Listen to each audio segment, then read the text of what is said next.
Oftentimes, I talk about the devastating effects of rent control on landlords, but a recent study has found that rent control has increased by 25% the likelihood of tenants having cockroaches in their units and by 13% of tenants having mice in their units.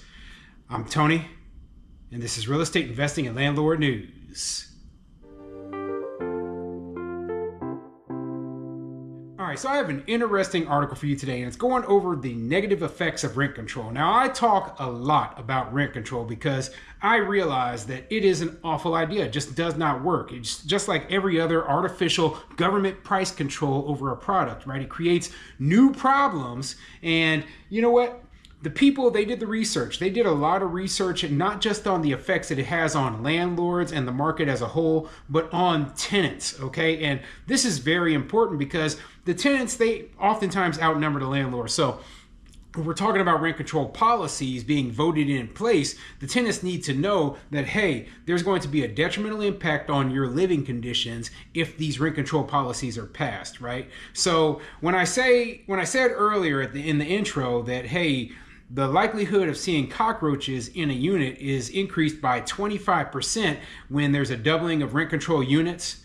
Well, what that really means is that the landlord is deferring maintenance, deferring, pest treatment, etc., in order to save money because they aren't making enough profit in order to keep their building maintained the way it should be. So that's what we're seeing in places that are under rent control. And you know what? The negative impacts are pretty strongly shown no matter where rent control has been implemented. And so, you know what?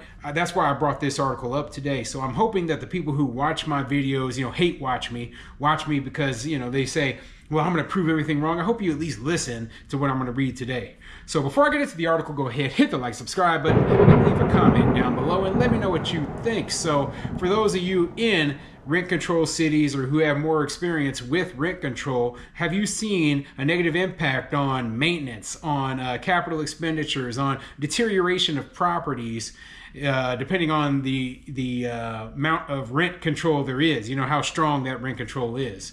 And from what I've seen in New York, you have a lot of properties that are deteriorating quickly. So anyway, let me get into this article. This article is coming from naahq.org, and it says, The Ripple Effect, Rent Regulation and Its Effect on Housing and Neighborhood Quality.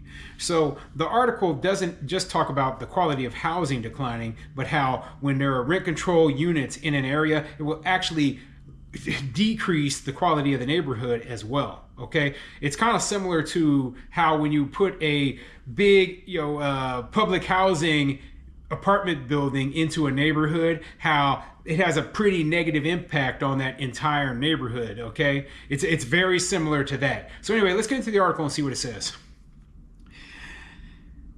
New data reveals rent regulation cripples housing providers' ability to properly maintain their properties, leading to a decline in housing and neighborhood quality.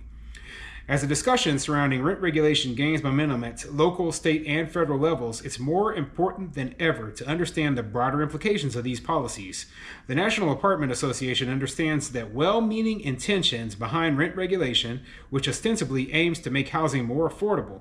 However, data and empirical research paint a different reality. Rent control often caps annual rent increases without accounting for rising operational costs. According to NAA's Dollar of Rent research, 93 cents of every rent dollar go toward operational costs, which include expenses such as repairs and maintenance. Rent regulation often fails to consider these financial obligations, consequently restricting housing providers' ability to uphold the quality of rental housing. This could potentially result in deteriorating property and rental home conditions. Additionally, the restricted ability to recoup costs or invest in improvements could lead to declining neighborhood quality. So the important figure you need to remember from that last paragraph that I just read is that 93 cents of every dollar for landlords, and this is, on average, go towards operational costs. Okay, that is maintenance, that is capital expenditures, that is property management, that is insurance, that is property taxes, that is the loan to purchase the property, Okay, all of the expenses, and then that little tiny 7% nugget is what we would consider profit, right? So it is not as big of a profit as some people think. They think that, hey, when I collect that $2,000, or when the landlord collects that $2,000 a month from the tenant, well, they're pocketing that entire $2,000 and living it up. Nope, not even close. Okay, not even close. So if you know that, you know that the expenses, and remember, expenses vary widely depending on the landlord, because every landlord has, different insurance, different interest rates on their loans, different expenses that they must pay. Some people self-manage, some use property management. Some property management companies charge more than other property management companies. Some have staff, like you might have a super or a handyman, or you know what I mean? It's just, you cannot base the cost on the basic consumer price index if it's gone up or down for any individual landlord. And people don't realize this. They're too dumb to figure out that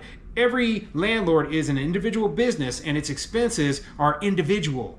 Okay, it doesn't go up and down with the consumer price index. It's ridiculous. So you might have a year where inflation is relatively low, but for me as a specific landlord, my costs, my expenses increased exponentially, and so I have to raise rents.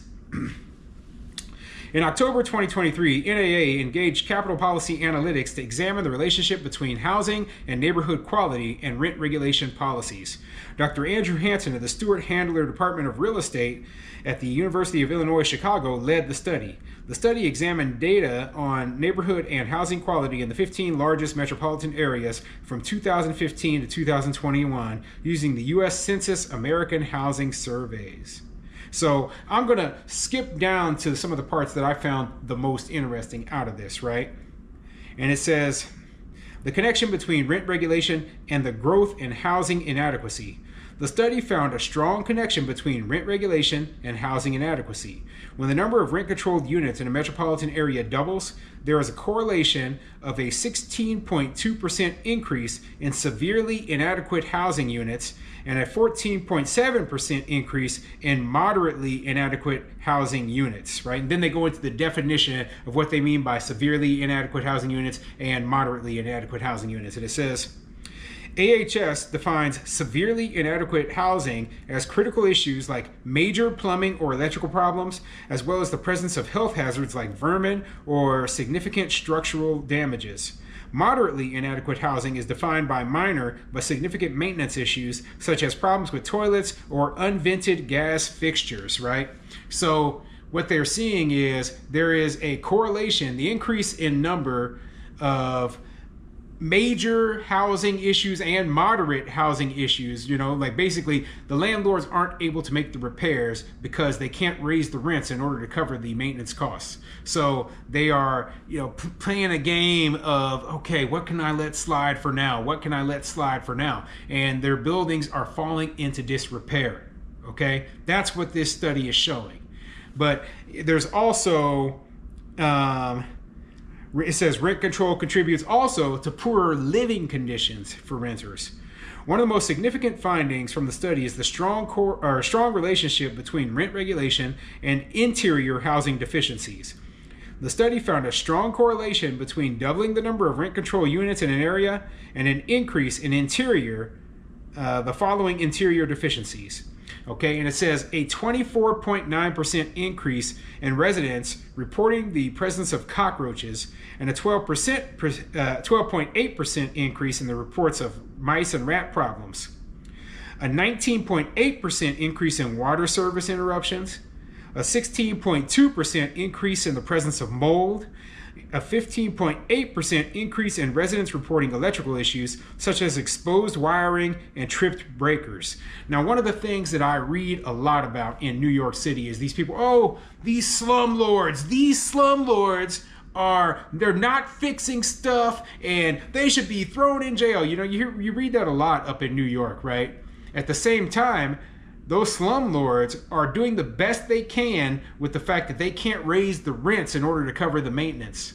So you have to wonder, hey, you residents, these people who live in their units, they demand They demand cheap rent forever, okay? Rent that maybe barely covers the cost of just maintaining the building. And then the only profit that the landlord can make is hopefully one day being able to sell it for a higher cost than they paid for it. But until then, they're sitting there and they're playing this game of, okay, what do I have to repair right now? What can I delay? You know? And the tenants are like, oh, our housing quality is awful. Well, if you want good housing quality, you're going to have to pay for it. You're going to have to pay through rent increases. And you know what? When you are living in a place where you're paying market rate rents, guess what? The landlord makes money and is able to do the repairs. And if they're not, then you have a problem, okay? But you can't tell a landlord, hey, repair this, $100,000 system, and then the landlord has no way to recoup that cost. So they're just in the hole. So yeah, they're gonna put a Band-Aid on it. Yeah, they're gonna delay it as long as possible. Yeah, it should be obvious. It should be obvious. And so tenants are going to pay the price through, properties that are roach infested, water lines broke, electrical problems. The place is deteriorating and falling apart, and more of the housing stock will continue to fall apart. Landlords will pay the price through just, bankruptcies, foreclosures, etc. But like I said before in all my other videos, especially if you're a small mom and pop, don't do it. Do not invest in a place with rent control, okay? This is a losing proposition. I don't care if you think the market. Nope. It's not worth the stress. It's not worth the trouble. And, they changed the law to make it harder to be able to raise rents up to market rate back in 2019, okay, with the 2019 rent stabilization laws. So, they're slowly whittling away at the few exceptions and the few ways that you can be able to raise your rents up to market level and possibly make a profit. So do you really want to play that game? I wouldn't. So anyway, I'll put a link to this article in the description down below. Let me know what you think of this whole situation. Do you think that rent control is bad for landlords and tenants? I do.